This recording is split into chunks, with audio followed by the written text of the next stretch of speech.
باللہ من الشیطان الرجیم بسم اللہ الرحمن الرحیم ولما سمعت بمکرہن ارسلت الیہن وأعدت لہن متقا وآتت كل واحدة منهن سکینہ وقالت رد علیہن فلما رأینہ اکبرنہ وقصن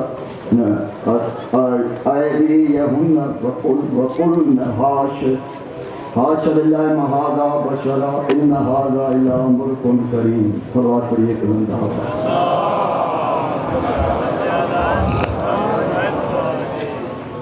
آپ اس گرم موسم میں پرچہدار پہ خاک پہ بیٹھے ہوئے ہیں، بیوی ہی آپ کو اس کا اجر دے سکتی ہے۔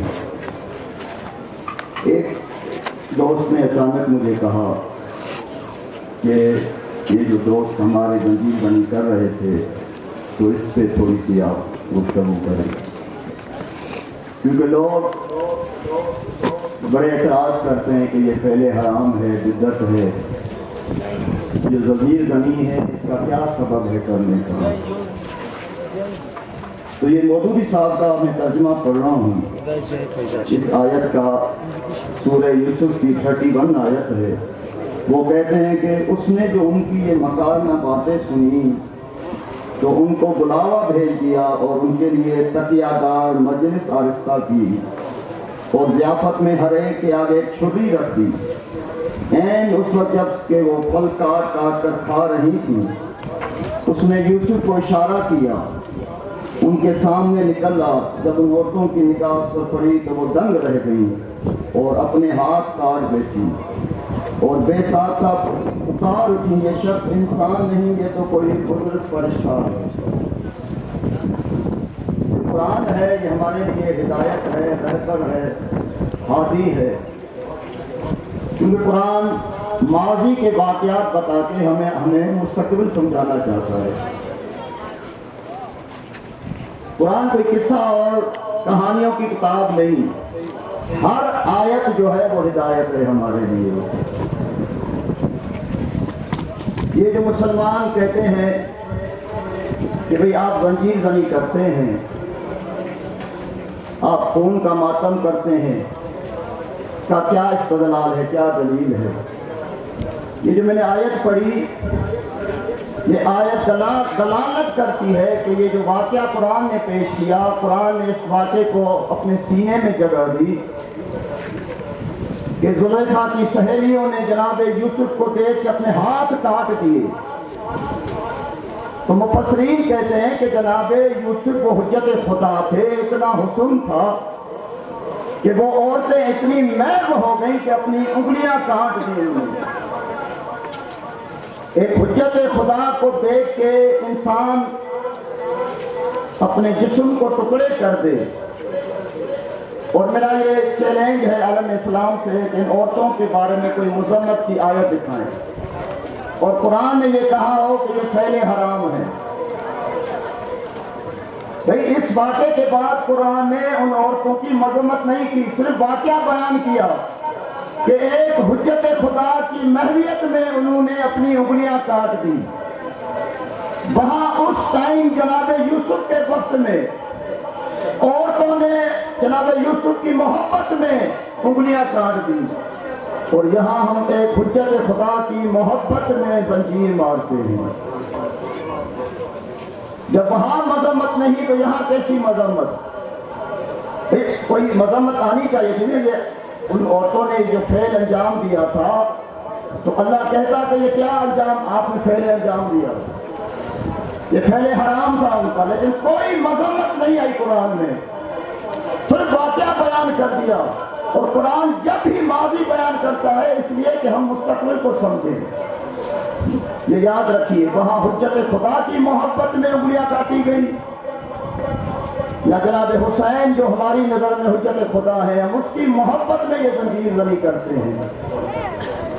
اور ہزاروں سال پہلے آپ تاریخ کربلا اٹھا کے دیکھیے، صرف میں 3 انبیاء کا ذکر کرتا ہوں، حالانکہ بہت سارے انبیاء ہیں، حتیٰ کہ میرے مولا علی تک لکھا گیا کہ جب بھی کوئی نبی کربلا سے گزرتا تھا، جب اس مقام پہ آتا تھا فوراً سواری سے گر جاتا تھا اور زخمی ہو جاتا تھا۔ فریاد کرنے کہ یا اللہ، یہ اچانک کیا ماجرا ہو گیا، یہ اچانک ہم کیوں سواری سے گر گئے اور یہ خونے ہمارے جسم سے خون کیوں نکلا ہے؟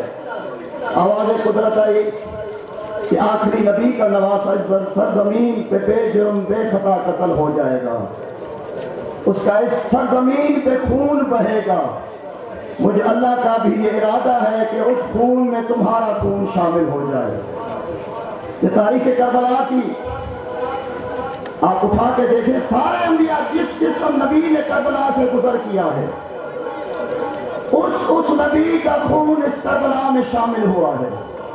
گویا اللہ چاہتا ہے کہ جو نبی کربلا سے گزرے اس کا خون اس کربلا میں جذب ہو۔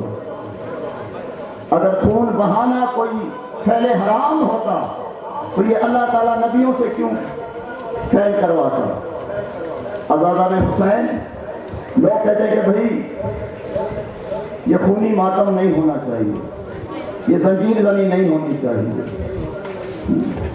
بھائی اللہ کے رسول نے جب حسین کا تعارف کروایا تھا تو یہی کہا تھا کہ حسین کو پہچانو، اس کی مدد کرو۔ مدد کس طرح ہوتی ہے؟ مال سے اور جان سے۔ ہم مجلسوں میں مال خرچ کر کے کہتے ہیں کہ اللہ کے رسول آپ کے حکم کی تعمیر کی، یہ زنجیر زنی کر کے کہتے ہیں کہ ہماری جان حسین پہ حاضر ہے۔ اور لوگ کہتے ہیں کہ بھئی کس کربلا کے بعد کس نے خون بہایا؟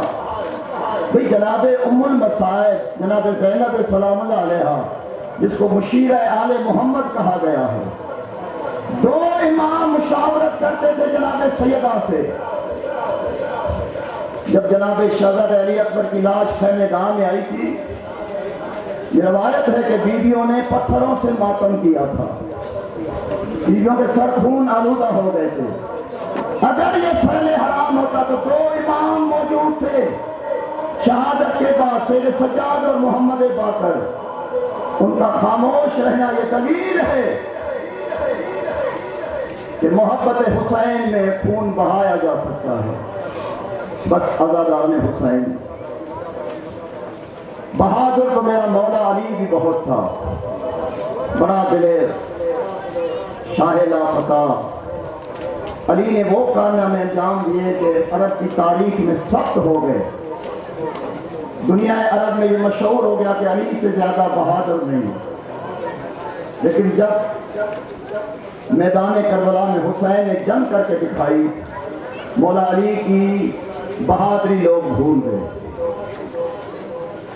اس لیے کہ دنیا حیران ہے کہ جب علی لڑتے تھے میدان میں پیاسے نہیں ہوتے تھے، لیکن حسین جب کربلا میں لڑا ہے 3 دن کا پیاسا تھا۔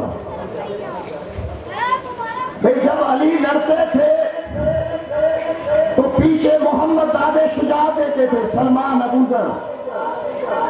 جب جناب حسین لڑے خیمہ گاہ سے آوازیں آتی تھی، واہ غربتا واہ مصیبتا۔ جب علی لڑے کسی جناب علی جب لڑے تو بہنیں ساتھ نہیں ہوتی تھی کسی جنگ میں، نہ بیٹیاں ساتھ ہوتی تھی، لیکن واحد حسین نے جب کربلا کی جنگ لڑ رہا تھا تو بہنیں ساتھ تھی، بیٹیاں ساتھ تھی۔ ایسا بہادر تاریخ نے کہیں نہیں لکھا۔ جب علی لڑ رہے تھے، علی کے ذہن میں یہ نہیں تھا کہ میرے بعد میری بہنیں قید ہو جائیں گی، میری بیٹیاں قید ہو جائیں گی، لیکن جناب حسین جب میدان کربلا میں لڑ رہے تھے تو ذہن میں یہی خیال تھا، میرے بعد میری بہنیں قید ہو جائیں گی، میری بیٹیاں قید ہو جائیں گی۔ اللہ لعنت اللہ علی قوم الظالمین۔